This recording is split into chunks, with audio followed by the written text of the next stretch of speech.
Oo nga, ikaw na lang tumahol, kuya. Milky! Bait naman ni Milky, kala mo ba? May kadala Pag dyan si wala na Milky. tayong alagang ganito. Ako sa inamin. Ano naman si Kuya, matulog. Blue. Dalawa kayo ni ano, Toto. Patingin mo Ito, kayo walay. Milky!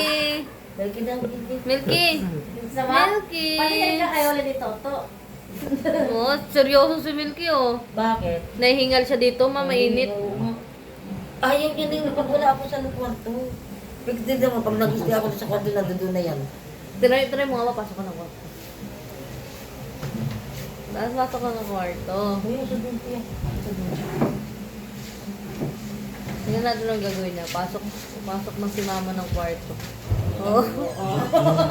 Sama na tingin eh. Ano kaya? Sabi niya, pagkatapos ako paupuin dito. Wait lang, ma. Nakaupo pa siya eh. Ay, di siya na ano. Hindi siya gusto yung tuwaway siya. Kaya tulog siya ba? Alam niya talaga. Hello. Milky. Hindi gusto yung buhat siya rin. Pwede niyong maluloko. Hindi niya. Mati siya. It's a prank daw eh. Pwede niyong maluloko. Andi na na baba, ma. Alam niya, alam niya. Oo, alam Alam niya. niya. Hindi nga, nagpakita ka, pasok ka nga ulit. Alam Hindi niya gusto sila yung buhat siya ha. Hindi, kailangan niyang tatawagin mo kasi siya. Oy, nakadilig na kanya. Pasok. Halika na. Ay, ang galing. oh. Gusto niya. Ang galing ni mama. Kailangan tatawagin. Ang hindi siya tinatawag Tulog ka siya naman. bababa. Ma, tulog ka na. Gawas naman. Kaya na talino ni Milky. Kailangan tatawagin bago pumasok.